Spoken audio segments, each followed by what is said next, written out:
સ્વચ્છતા હી સેવા પખવાડિયા અંતર્ગત પદાધિકારીઓ અધિકારીઓએ અંકલેશ્વરમાં શ્રમદાન કર્યું હતું. અધિકારીઓ અને પદાધિકારીઓએ હાથમાં ઝાડુ લઈને સફાઈ કરી હતી, તો સફાઈ કર્મચારીઓનું પણ સન્માન મળ્યું હતું.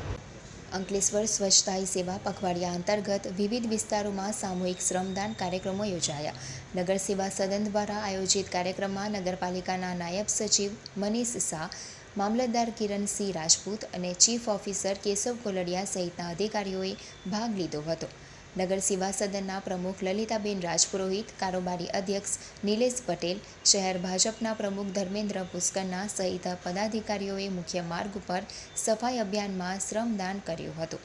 શારદા ભવન ટાઉન હોલ ખાતે યોજાયેલા કાર્યક્રમમાં ઉત્કૃષ્ટ કામગીરી કરનાર સફાઈ કર્મીઓને પ્રોત્સાહન ઇનામ આપવામાં આવ્યું હતું.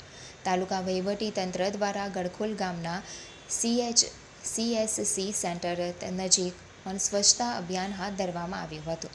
આ કાર્યક્રમમાં મામલતદાર કિરણસિંહ રાજપૂત અને અનિલ પટેલ સહિતના આગેવાનોએ સાફ સફાઈમાં સક્રિય ભાગ લીધો હતો.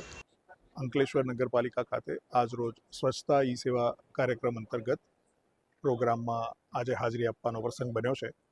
કાર્યક્રમ ખૂબ જ સરસ રીતે યોજાયો અને તમામ મંચસ્થ મહાનુભાવોની સાથે એકરૂપતાથી આ કાર્યક્રમનું આયોજન કરવામાં આવ્યું અને માનનીય વડાપ્રધાન શ્રી નરેન્દ્રભાઈ મોદી સાહેબનું જે સ્વચ્છતા બાબતનું જે એમનું જે સ્વપ્ન છે અને એમની જે દ્રષ્ટિ છે એ